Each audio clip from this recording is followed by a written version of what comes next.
Thank you, Tara, and welcome to Bridge International School of Boston's first TEDx talk. Thank you for all coming, and thank you to our students who have put it all together on their own.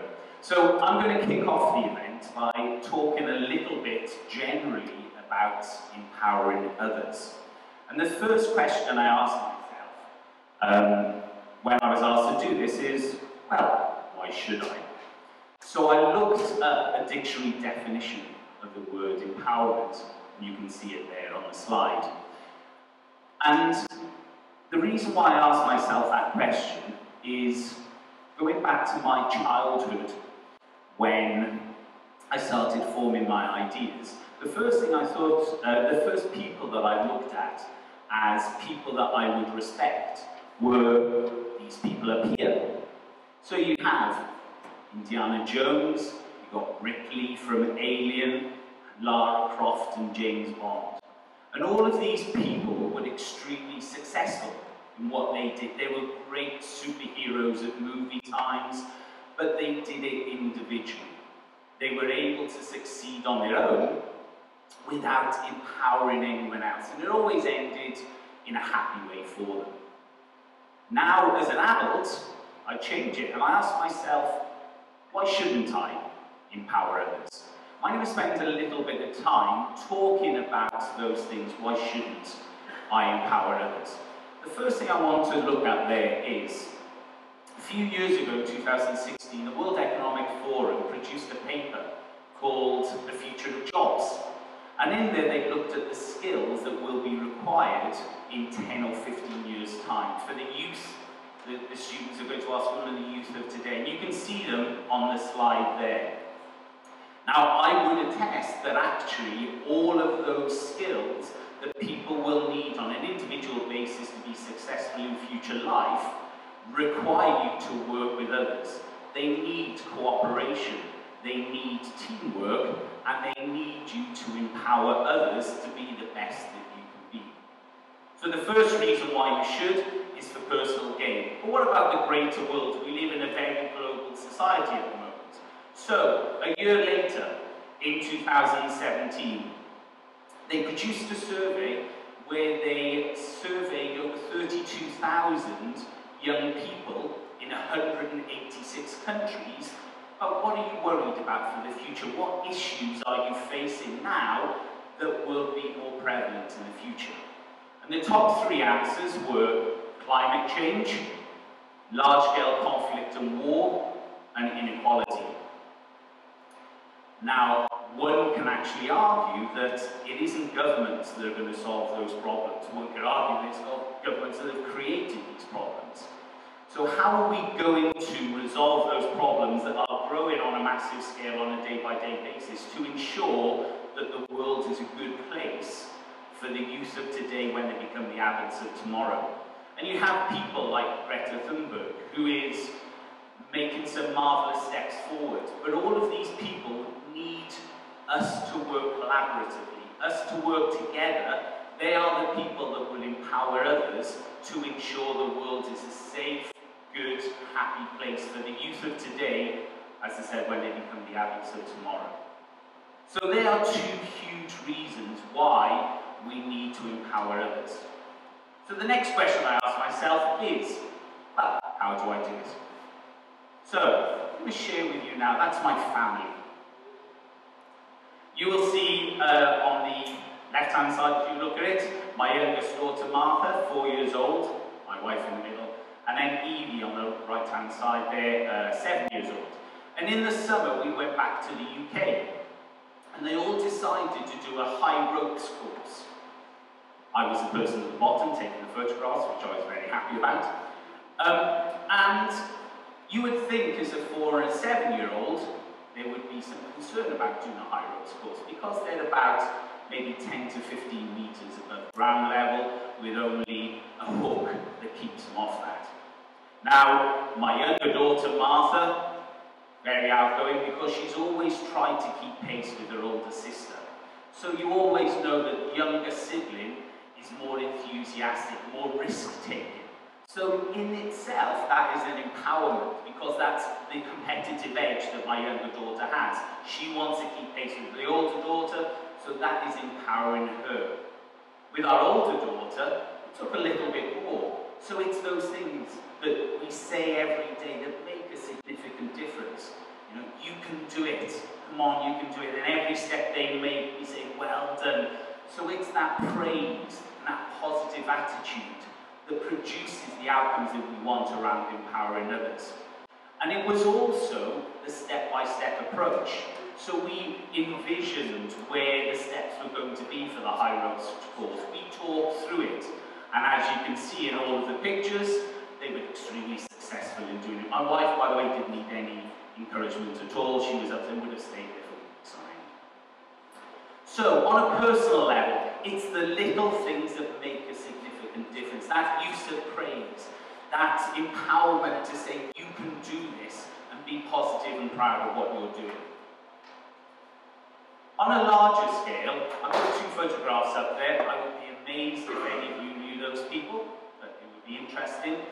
On the left-hand side is somebody called Roger Thomas. And he had a huge impact on me and empowered me to be the person I am today. So Roger Thomas was the head of a school in the UK when I was a deputy head of school. And he had been head of the school for 17 years. It was in a very deprived area, one of the poorest areas in the UK, but had been at the school for 17 years and had taken the school from the brink of closure to a school that was the school of choice in the area and was significantly oversubscribed. And the way he did this was through the empowerment of the individual. He knew every single student in that school, all 850 of them, on a personal level. He knew what made them tick. For some of them who had difficult backgrounds, it was being that hard father figure. For the others who just didn't have that support at home, it was that caring and compassionate person. And he helped them take risks. He helped them make mistakes and learn from the mistakes and had those building blocks for future success. And through this system of personalized approach, he was able to empower those young people to be the best they could be. For those people who know the British educational system, this was in an area of grammar school. So 11 years old, students take an examination to say what school they go to. So the school that he was head of wasn't a grammar school, so the top sort of 20% of those who were deemed academically gifted at 11 years old were taken away. And the biggest successes was those students who left at 18 years old and went on to university. We had students that went to Russell Group University, we had students that went to do engineering at Cambridge University and was extremely successful. So empowerment for me is about getting to know the person and personalising that approach. The person on your right is somebody called Jeremy Cross. And when I became a head of school, one thing I wanted was somebody who would teach me how to be a leader. I knew all about education. I've been in education for 20 plus years. So I wanted somebody who would make me understand what it was to be a great leader. And if you're interested in TED Talks, Jeremy Cross has done an amazing TEDx talk that's called Heroic to Humble, How to Be a Better Leader. And he almost said the same thing. He was saying when he was young, you had to be this heroic leader who couldn't be seen to make mistakes, who led from the front in every respect, and was that person that was a mantle of success. But these days, it's more about making sure that your employees or the people that work for you or the people that are next to you have all they need to be the best they can be. You have to be that humble leader in order to be a success. And he taught me that through schooling, it's okay as a leader to say, I've made a mistake, let's work through it. It's okay to empower others. And in fact, you become far better when you empower others because they will give different perspectives on things. So those two people there had a huge impact on me, and I think personally saying what it is about empowerment that is very important. So we've covered how we do it. Well, let's talk about what difference it makes. So I've got a few photographs up there. Those people who know me, I look a lot into sport. I think sport can teach us a lot about leadership. And if I take the one in the middle, for those people who know rugby, this is the New Zealand rugby team. And before every rugby game they play, they do something called the haka. It is a very traditional Maori dance. But it is about the family. It's about them saying, we are one. We will empower each other to be the best that we can be. So, does that make a difference about grouping together, making sure that as a big group of 15 rugby players, we are better than the individual? While New Zealand has been the best rugby team in the world for the last 14 years, and there's a huge amount of research. So, not only does it empower New Zealand to be the best rugby team they can be, it disempowers the others because they have to stand there and watch as they do this very traditional dance. Now, some of you who have been following the World Cup at the present might say, well, they lost in the semi-final to England. However, for those people who are up at 5 o'clock in the morning, the team that has eventually won the Rugby World Cup this year is South Africa. And if you have a chance, and if you go on and watch the speech made by the South African captain when he was accepting the Rugby World Cup, that is empowerment in itself, because he talks about them and all the problems they're having in South Africa at the moment, how rugby brings the country together as one, and how the country and the support that the country gives these rugby players presents such empowerment that they are now the #1 rugby team. The two people on the end are coaches. So it's not only about the players in sports, it's about the people that coach them. The person over here is somebody called Sir Clive Woodward. And he was the coach of England when they won the Rugby World Cup in 2003. And he talks a lot about doing 100 things 1% better. I think that's an amazing approach. Doing 100 things 1% better, so you then become 100% better. And he looked in great detail at every individual in the rugby team and made sure they were the best they could be so they could support the other players in the team. They looked at diet, they looked at their own positional play, how far they run in the match, what they did in the match, how their activity compared to the opposition. And they dissected all this information and empowered each other by looking internally and looking at themselves and looking at themselves as individuals and making sure then the team was better. And the one amazing thing he did was he introduced the lady on the left to the team. Now this lady is somebody called Dr. Cheryl Calder, and she's an eye specialist. She's a performance eye specialist. And what she does is she takes people and makes them look at their peripheral vision and looks at their hand-eye coordination and makes sure that they are aware of their surroundings, they are aware of where everyone else is, which in sport is vital. And to show how it does make a difference, she is the only person in the world that has won 2 World Cup medals with 2 different countries. Because she did it for South Africa and then she did it for England. And she was in fact with the England team in the final today. Unfortunately they lost. But she has also taken Olympians through to the final. And as I said, it's about those small things that we do on a regular basis that make a significant.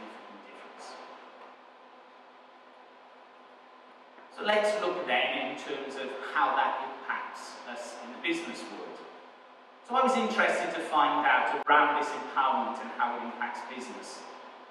So I had a look at Glassdoor, and they did a survey in May of this year, and it's an employee choice survey around which are the best companies, specifically CEOs, to work for in the world. And a very interesting thing came up, and you can Google this if you want.